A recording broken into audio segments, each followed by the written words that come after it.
मैं तिलकराज सामाजिक अध्ययन अध्यापक राजकीय उच्च विद्यालय लौरवाड़ा। अच्छा बच्चों, आज हम इस अध्याय में आपको बताएंगे कि धर्मनिरपेक्षता से आप क्या समझते हैं। नंबर 2, भारतीय धर्मनिरपेक्षता क्या है। नंबर 3, भारतीय धर्मनिरपेक्षता की क्या विशेषताएं हैं। नंबर 4, भारतीय धर्मनिरपेक्षता दूसरे देशों की धर्मनिरपेक्षता से किस प्रकार भिन्न है। नंबर 5, धर्मनिरपेक्षता के मार्ग में आने वाली कौन कौन सी बाधाएं हैं। नंबर 1, धर्मनिरपेक्षता से आप क्या समझते हैं। धर्म को राज्य से अलग रखने की अवधारणा को धर्मनिरपेक्षता कहते हैं। भारतीय संविधान में मौलिक अधिकारों की व्यवस्था की गई है। वे अधिकार न केवल राज्य की सत्ता से हमें बताते हैं, बल्कि बहुमत की निरंकुशता से भी हमारी रक्षा करते हैं। भारतीय संविधान सभी को अपने धार्मिक विश्वासों और तौर तरीकों को अपनाने की पूरी छूट देता है। सबके लिए समान धार्मिक स्वतंत्रता के विचार को ध्यान में रखते हुए भारतीय राज्य ने धर्म और राज्य की शक्ति को एक दूसरे से अलग रहने की रणनीति अपनाई है। धर्म को राज्य से अलग रखने की इसी अवधारणा को धर्मनिरपेक्षता कहा जाता है। धर्म को राज्य से अलग रखना महत्वपूर्ण क्यों माना गया है? क्योंकि प्रत्येक देश में किसी एक धर्म के मानने वालों की संख्या अधिक होगी, अतः वे सत्ता में पहुंच जाते हैं तो वे दूसरे धर्म को हानि पहुंचाने के लिए कुछ भी कर सकते हैं। निम्नलिखित कारणों से धर्म को राज्य से अलग रखना आवश्यक है। नंबर 1, अल्पसंख्यकों और बहुसंख्यकों की निरंकुशता और जोर जबरदस्ती से बचाने के लिए। नंबर 2, प्रत्येक व्यक्ति की धार्मिक स्वतंत्रता के अधिकार की रक्षा करने के लिए। नंबर 3, अल्पसंख्यकों के धर्म की बहुसंख्यकों के धर्म की रक्षा करने के लिए।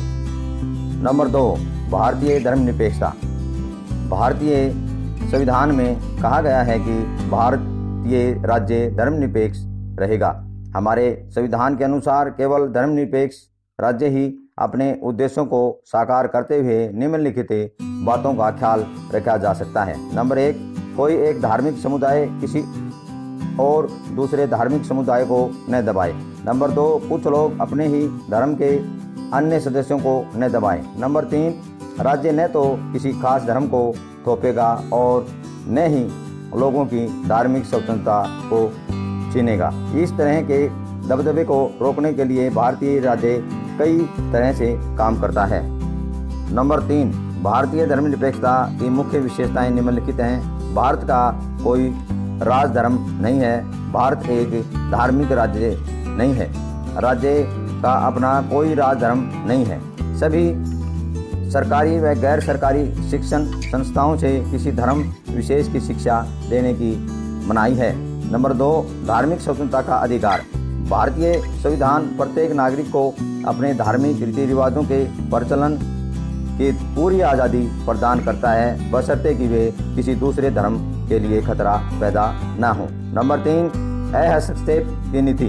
भारत सरकार लोगों के धार्मिक मामलों में किसी प्रकार का हस्तक्षेप करने से परहेज करती है। नंबर 4, हस्तक्षेप की नीति। यदि कोई धर्म अपने निजी स्वार्थ हेतु देश के संविधान का उल्लंघन करता है तो सरकार उस धर्म विशेष के मामले में हस्तक्षेप करके उसे ऐसा करने से रोक सकती है।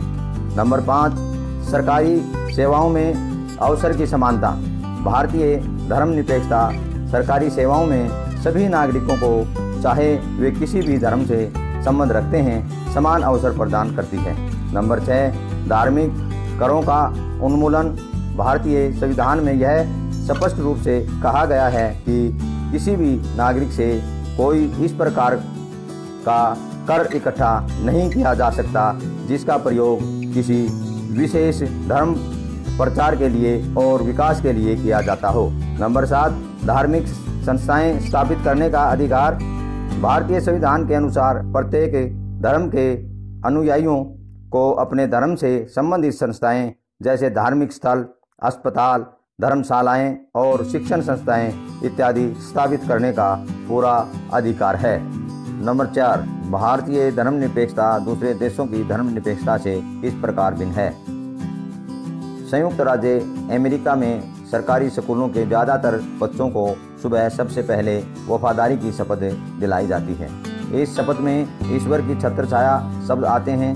60 साल पहले ही वहाँ यह तय कर दिया गया था कि अगर शपथ किसी बच्चे की धार्मिक भावना को ठेस पहुँचाती है तो इसे दोहराने की ज़रूरत नहीं है। इसके अलावा वहाँ ईश्वर की छत्रछाया वाक्यांश की कई बार कानूनी चुनौती दी जा चुकी है।